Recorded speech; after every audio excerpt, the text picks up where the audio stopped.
We recently were at like a conference, and what we realized, there were Black entrepreneurs from the whole diaspora. And what we realized is Black entrepreneurs are having very similar experiences throughout the world. They're disenfranchised everywhere.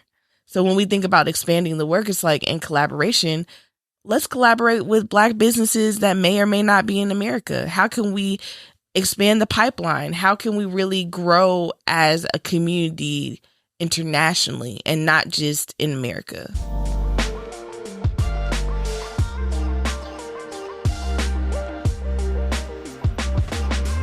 Hello, everyone. My name is Kim Addie. I am Vice President of Strategy and Impact at Atlanta Wealth Building Initiative. Welcome to Black Wealth Unlocked. Today, I'm excited to have Harriett Williams join me. She is co-founder of Village Microfund and vice president. Yes, that is correct. Thank you for joining. I'm excited today. So we get to talk about partnerships, the power of partnerships. So that's our topic today, but not just any type of partnerships. We're going to be really delving into enabling, disruptive in a great way, partnerships. But before we jump in, we're going to journey into learning a little bit about Harriett. I always like to ground our audience in who we're talking to. So I'd love to hear from you. Tell us about yourself. Where you from? Tell us about the folks that in your life have really influenced you. And tell us also what brings you joy. So, like Kim said, my name is Harriett Williams, and I'm co-founder and vice president of Village Microfund. I'm from Augusta, Georgia, so a Georgia native. And who I do this for is the ancestors. I know that's like a loaded answer. But I think about my grandmother, who I didn't get the opportunity to meet, but I'm named after, my grandfather, my great-grandfather, and they were Black people who were literally trying to make it work. And I think about how the village really could have helped them and really created generational wealth. But it's just the people that I came from, because I just think about they're dope, and that's the reason that I'm dope. And it brings me joy to just add light to their names. So them, my parents, and my community. And what gives me joy, I would say, would be just helping our people. When I was in corporate America, I used to want to do something that mattered. And I didn't always know what that was, but I knew I wanted to help people. And so helping the people that live near me, that look like me, that brings me joy, because I know every day I'm affecting lives, and in a positive way, and providing opportunities that those people may or may not have without Village Microfund. I love that. Thank you for that. Harriett, before we jump into the series of questions, I'd love for you to tell our listeners about Village Microfund. If you could tell a little bit about the origin story as co-founder, what was your vision for the work when you co-created this organization? Village Microfund was started in 2014 with Dante Miller and Nathan Jones, and it was actually founded on Morehouse's campus. They came back after a summer internship at Goldman Sachs and realized that the type of investments that happened on Wall Street were not happening in our communities. And so let's do something about that. So Westview Pizza Kitchen, or cafe, was actually the first business that Village Microfund crowdfunded a loan for. And it was $5,000, and it was to build, to help get a pizza kitchen. That's cool. And that was necessary because they needed a pizza oven. Like, that was something that was going to really help the speed of the pizzas coming out. They were able to raise this $5,000, and literally it was like pretty much a moment of like two young kids really not knowing what they were doing, but believing in what could change the community. So after that, I ended up joining officially in 2018. I actually got laid off of my corporate job and ended up volunteering in the same neighborhood, met Keitra from Westview Pizza Cafe, and she was my first client. That's how I met Dante and Nate. And I was just doing consulting because I didn't have anything to do at that time, and I wanted to help. And I had met her at a community meeting. And what I realized is, like, our businesses really need help, but they don't oftentimes have the funding to do so. So after that, I ended up merging the Tubman Group into Village Microfund, becoming the third co-founder. Okay. And we've been rocking ever since. To date, we've given out over $2 million in funding, whether it be grants or loans to small businesses in our community. We have had over 300 businesses go through our cohort, or either that we've consulted for, and we're continuing to grow that. So the Village Microfund helps Black entrepreneurs grow and scale their business through education, capital, and support. And what that looks like also is we have a cohort twice a year. That's 15 weeks. We take businesses through the business model canvas, also through pitching, and really just like bringing in experts that really help, whether it be accountants, finance individuals, consultants, really making sure it's hands-on. At the end, they're able to win a prize. This time we have one that is sponsored by Walmart and AWBI. So $25,000 is the big pot. So you guys got to come out on November 9th for that. But that's really I'm excited because that's really going to help change a business's trajectory. But after that, with capital, we have partnerships with Kiva and ACE and JP Morgan and Chase through the Entrepreneurs of Color Fund. And we're also working to become a CDFI. So in the next year, we'll be able to give lower interest rates and larger amounts of money. Because when we talk about capital, my dream for businesses is, like, in the Black community, oftentimes you're piecemealing your business together. It's like, maybe we don't have friends and family. So it's like, we're literally saying, okay, well, Kim, I need you to come help me paint these walls, and we're going to get this done. And then 3 months, when we get a little capital, we're going to do X. No. Kim, I want you to be able to walk in day one and see your dream actualized. So that's why the capital part is also important. And then support, like, we have consultants that we trust. We are also creating a DAO concept, which is community-led funds through philanthropy. And just really, here's the thing. With Village Microfund, it's about creating creative financial solutions. We realize that the system is not built for us. And while we are fighting against the system, in the meantime, we have to think outside of the box when it comes to helping our businesses, whether that be through education, capital, or support. So that's what we're doing. And what I love about us is we are with the times, Kim. We will literally be like, hey, this is a problem. Let's figure it out. And that's because we are deeply rooted in the community that we serve. Well, that's what I was going to say. And that's what it sounds like. There's so much value in being rooted in community, because then you're able to address the issues and understand in real time what people need. And so I think that is significant and a value add of Village Microfund. So thank you for kind of walking us through not just your origin story, but how you show up for Black entrepreneurs in the region. So thank you for that. So before I get into the questions, I do want to do a little bit of grounding.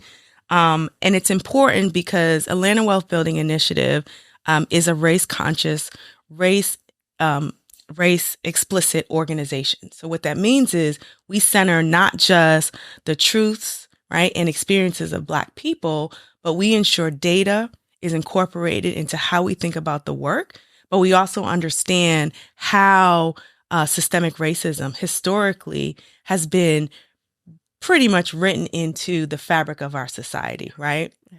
Which causes us to be a race explicit organization.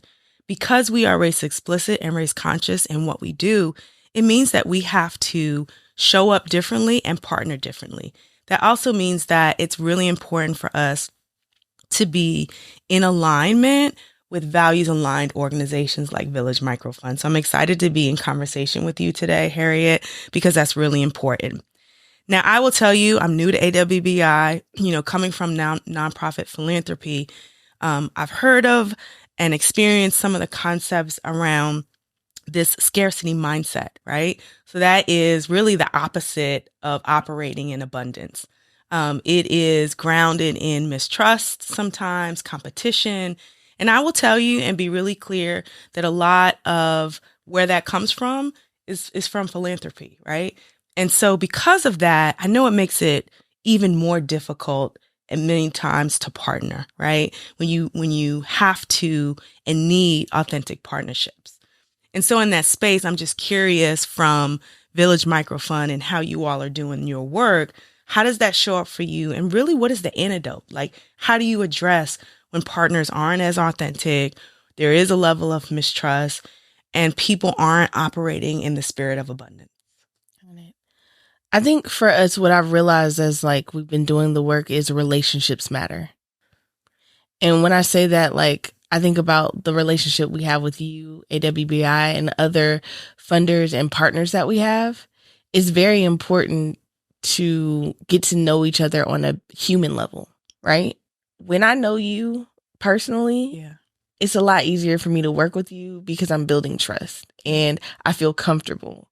And that's something that we think is very important at the Village Microfund. We try to really learn our partners as humans themselves, because I'm not gonna, like, for lack of a better term, screw you over because I'm like, Kim is my dog. Okay, we gotta make sure. We gotta make sure that everything is above board because I don't want to disappoint Kim. I don't want to ruin the relationship and the trust that we've created. So, one, creating trust with partners and funders, but also just trust within the community. And that's hard to come by. Our reputation is very important to me. So at every turn, making sure that we're contacting the community, we're in talks with the community is at the same table. So we're making sure that we deliver and help them in the ways that they need to be helped, not in the ways that we think that they should be helped. Yeah.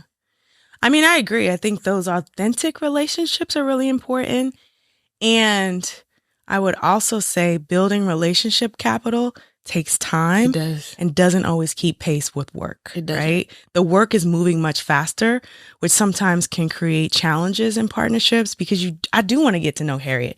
I want to go have coffee, right? I want to go have lunch. I want to break bread over time. And that's how you build that, which is so important, I think, to partnerships and really what is kind of helping move the work. So thank you for articulating that. And it also speaks to, like, I think your organization and how you are grounded in community, because you have to be in relationship with community to not only understand what the needs are, but you have to build trust with them. Right. So that's the origin, I think, of who you are, but also why we are so mission aligned. So, but then when you also brought up a really good point about abundance. And how we think about that is Village Microfund cannot undo the systematic racism 400 years. That Black people, even in Atlanta, have experienced, right? We're one organization, a team of less than 10, right? So when we think about abundance, there's so much work to be done and there's so much to eat off of when it comes to nonprofits and partners, that there's no reason why we shouldn't be partnering. We need to partner because there's no way that we're able to do all this work by ourselves. So that's the abundance mindset of, like, there's enough money to go around. There's enough work to go around. Like, we don't have to just be the only ones. And if we're really trying to help our community, we realize we need everybody who is in alignment to really make this thing work and to really make an impact. Because, like we talked about earlier, like the statistics of in 2060, the average Black family is going to be, zero, net worth of zero or negative net worth. Like, that's not that far away from now. That's in our lifetime. Yeah. So we got a lot of work to do. We do.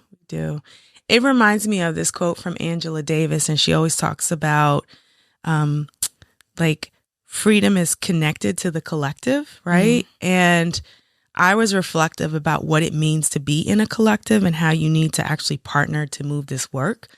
And that it's not individualistic. Like, when you think about the paradigm that it needs to be, it really is about pulling folks together, but in the spirit of trust, right? And building towards that. So that's really important. I want to shift and talk about community wealth building. At AWBI, community wealth building is a practice and a methodology that we not only utilize, but feel it is important to do this work. When I talk about community wealth building practices, I'm talking about shared ownership models. I'm talking about financing that's rooted in community. I'm talking about cooperative models. These are not your kind of typical anti-poverty strategies, right? When you talk about social systems or connection to healthcare or economic empowerment models, these are different models that are not necessarily the status quo. as a result of that, there's a level of risk that carries, right? Like folks are not running typically to fund that work, or they want to know more about it. There's not a ton of education around it. And because of that kind of just lack of awareness, it does carry inherent risk with it.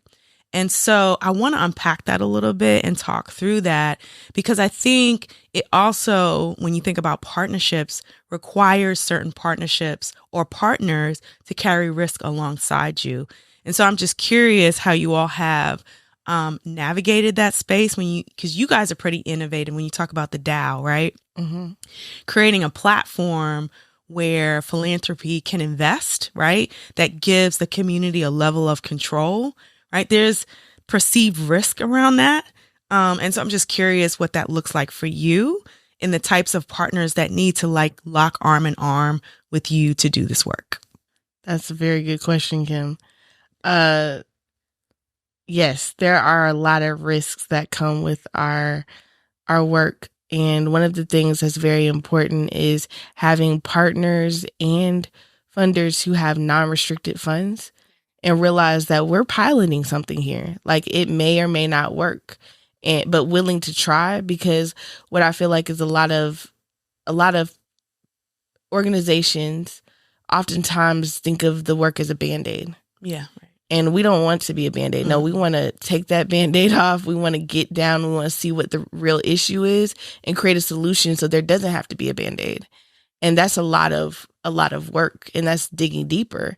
And so when you're doing that, you don't know if the thing will work, but you learn a lot in there in that situation. And so having partners who are willing to say, hey, we're going to take this risk, but the reward for this risk may be great. Or the reward may just say, hey, we know that we don't need to move in this space. This is not effective. Yeah. And now we can think of something else or innovate the previous idea to really make that work. And so it's about open-mindedness. It's about learning about things like DAOs, decentralized autonomous organizations. That's something new that a lot of people don't know about, but it's literally something how we plan to use it is a way that can literally empower a community that has not been empowered before. When we think about communities, like we mentioned before, they're not building the table. They might have a little folding chair in the corner, but like they're not really getting to say, hey, these are the things that our community needs. These are the things that would really help us. Here's the real root of the issue. Yeah. And maybe how can we solve this as a group?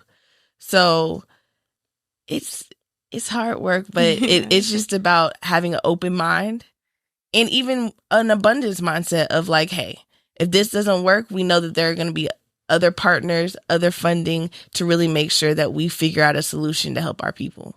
Yeah. And I would even say, having partners that are ready to fail, and failure is okay. Yeah. And what are the things that you are learning so that you can shift and change and have a level of agility to be able to kind of, make those changes and see success at some point, right? So anyway, so I wanted to lift that up, that, iterating, failing forward, learning, sharing those learnings, making those shifts, that's all a part of the work. It is. And it's organizations like AWBI, like Candida Fund, who are more open-minded and can almost act as examples, right? Yeah. Because a lot of foundations and partners, they're not used to this. So they don't even know how to work through a more risky situation. But when they see organizations and partners really coming together and doing riskier things, it provides an example. They're more comfortable. It really helps to move the work. And then also, as a Black company, we are oftentimes thought to not get the funding if things fail.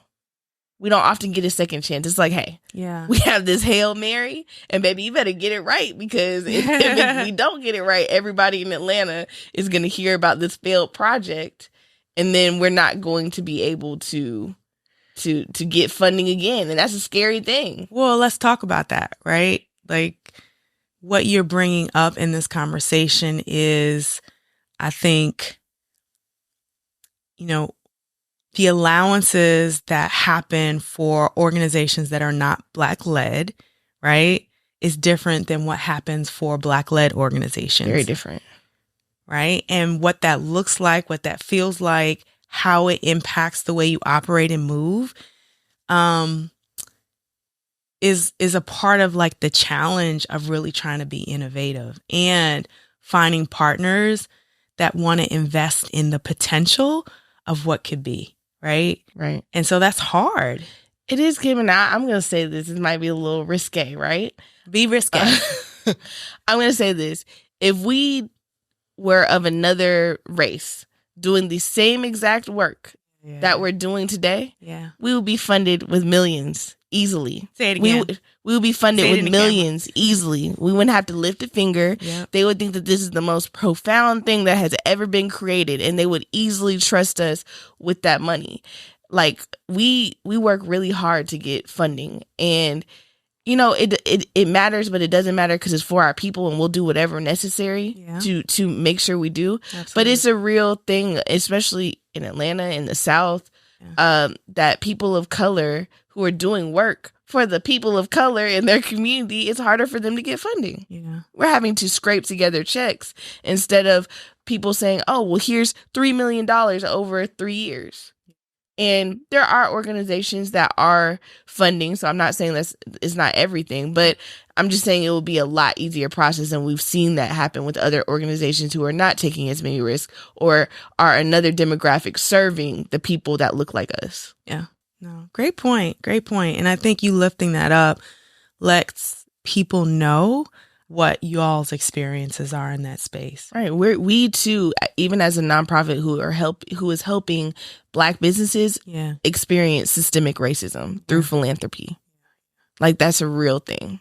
So, you got to get it how you live. Like, this work is not, like we said, easy, but being able to know that our work can help change generations, it's all worth it. Well, that's why I think there is power in the collective, because that collective and that ability to dream together, I think, facilitates the power, right, that we all have and can have. And so thank you. Okay, so my next question is, in the space of community wealth building and the work that you do, a lot of the innovation work, how do you see this work evolving, over time? When you think about some of the market pressures that you all have and some of the challenges that you have and some of the, barriers that you have to seeking funding and having the right kind of partnerships in place. How do you see this work evolving over time to build Black wealth? Got it. I see us thinking outside the box. So that includes expanding internationally. That includes like pretty much looking under every stone and not leaving a stone unturned. And so getting really creative. One of the things that we are interested in doing is expanding to Africa, South Africa specifically. There are just some barriers, less barriers there than we experience here. Of course, it's nuanced. Every country has its own set of issues, advantages, disadvantages. But really thinking like, hey, like, yes, we are here in America, but we literally can use our American passport at an advantage. And how could that look? Because in America, as you know, we are experiencing extreme inflation. And that is hitting Black businesses very, very, very much so. Like, it's really hitting them at an extreme rate. Especially when we over-index in food businesses, and you think about how the inflation of food has gone up tremendously since COVID. So how can we leverage resources and partnerships in other countries to really grow these businesses and really just think outside of the box? And even on that point, when we talk about the work evolving, we recently were at like a conference, and what we realized, there were Black entrepreneurs from the whole diaspora. And what we realized is Black entrepreneurs are having very similar experiences throughout the world. They're disenfranchised everywhere.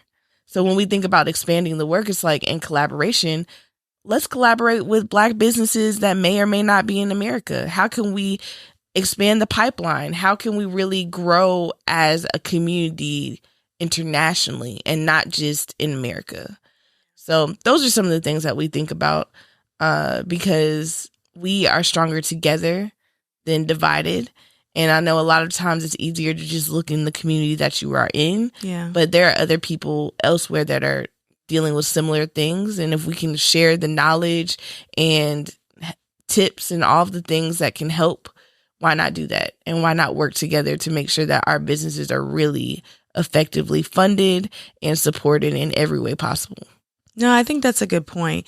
Similarly with AWBI, we also see value, not just in the work here in the region, but expanding not just to the U.S. South, but the global South. And there are similar struggles. Like you said, that context looks different, but I think there is a lot to be said about what we're learning across the diaspora that could help. Yeah. And I think in solidarity, right? Like bringing full circle what we're learning across these different places. But I think the thing about community wealth building as a practice also helps anchor you in the context of place. That's also important. It's holistic in terms of its approaches. So that's why you can go from Atlanta to South Africa or Brazil or anywhere across the diaspora, because you are thinking about the context of place and what you're learning and how you can take those learnings elsewhere. So Harriett, I have one more question for you, and this is connected to a conversation we had earlier around generational wealth. Our parents didn't have, in many instances, the ability to pass down generational wealth. And I'm just curious your perspective on, given, your proximity to the businesses that you work with through Village Micro Fund, maybe your own experiences or experiences of your peers. What has that looked like for us? What does that look like and feel like? So I'd just love to know more about it. Yeah, like what did we miss out on? Right. As a result of that? Well, one of the beautiful things about the Village is for all three co-founders, we talk about how if the Village was existing when our grandparents or parents had their businesses or wanted to open businesses, how different our lives would be. Mm-hmm. So my particular story goes to my grandmother, who I'm named after. She had over 100 acres in South Carolina. She was a widow. So a single mom, and literally had field hands and everything, this whole farm operation. It's a point of beauty for me because I think about like just all that she had on her shoulders and how she was able to navigate that. But as time passed on and my mother and her siblings left the farm, my grandmother couldn't handle it anymore. Yeah. Her health was failing and she had to end up working at a hotel. And I just think about like if the Village was in existence, how we could have helped her with the land lease for her property so she could kind of retire in a way, how she could have really utilized the land to create a wealth for herself and a wealth for us without having to do the back aching work of farming and tilling land. So we did have the land and it was passed down, but I just think about how that really could have changed, like having that money come in and really being able to use that asset in a different way. And Dante has a similar story about his grandmother and wanting to open a restaurant. Nate, it was his dad who had a record store. Mm-hmm. And when records were going out of style, how then that had to change and how that lack of income did affect their family. And I feel like there's so many other stories of Black families where, there are businesses that were had. Because, as Black business owners, a lot of times we're really good at what we do, but we don't have the business acumen or the opportunity to learn more about business. We just have to figure it out as we go. Yeah, that's true. But what would that look like having an organization like Village Micro Fund and partnerships such as yours that could really help businesses to grow and scale in a very intentional way? And so when we talk about generational wealth, we unfortunately are behind the cusp because we haven't been afforded a lot of information, a lot of experiences that our peers have. Like, the system has been built systematically so that we're not getting loans or capital. Yeah. We're not really getting the business education. So we're really just scraping in what we can, and a lot of us are doing well, but just imagine what that could look like with the proper resources. And so that really changes, because when those businesses grow and scale, then you think about there's more jobs in the community because we're more likely to hire each other. Right. Yep. There's more people who are able to donate to philanthropy organizations. Like, it literally changes the whole look of Black neighborhoods. Yeah. And so it's really powerful to help businesses to create wealth so that they can also not only create wealth for their families, but create wealth in their communities. And with that, be able to really transform what we currently see a lot today. And that's just the part of how generational wealth is so important. If we had this in 2060, we wouldn't have the projections that we have currently. And I just think it's very powerful how that can change. One quick example is we were at this conference and this young lady was talking about how her family lived in the projects and her dad was a janitor. And one day he decided, you know what, I'm going to work to own my own cleaning business. He ended up doing that. And within the span of 5 years, their family moved from the projects to a 4-bedroom house. And that was a short amount of time. Like, what that transformation looks like of being an employee to actually being an owner who then employs. Yeah. And that's so powerful, because if he would have stayed a janitor, that may have not happened in that generation. But because he decided to do something different and outside of the box, the family situation literally changed in a matter of years. Therefore, after that, people were able to afford going to college, other opportunities that may not have been afforded before because of their financial status. And that's just an amazing example of how just the change of owning a successful business can really impact a family and impact a community and impact a generation. Yeah, that's powerful. Thank you for that story. I appreciate that. So my last question to you, Harriett, which we ask all of our listeners, is, what does Black wealth mean to you? That is a loaded question, Kim. Wow. And what it looks like is joy. It looks like peace, happiness, relaxation, vacations, internationally. Right. It looks like a lack of struggle and an abundance of everything that every Black person has ever desired. I love that. It looks like a seat at the table. It looks like generational wealth. It looks like supportive families and communities. It's literally every dream actualized that we have, our ancestors have, that we may or may not have thought was possible. And to me, that's what that looks like. That was awesome. That was great. That spoke to me. Thank you for joining us today on Black Wealth Unlocked. I was your host today, Kim Addie. If you'd like to learn more about Atlanta Wealth Building Initiative, you can go to our website at atlantawealthbuilding.org. Or if you'd like to learn more about Village Microfund, you can visit us at villagemicrofund.com or follow us on Instagram at Village Microfund. Thank you.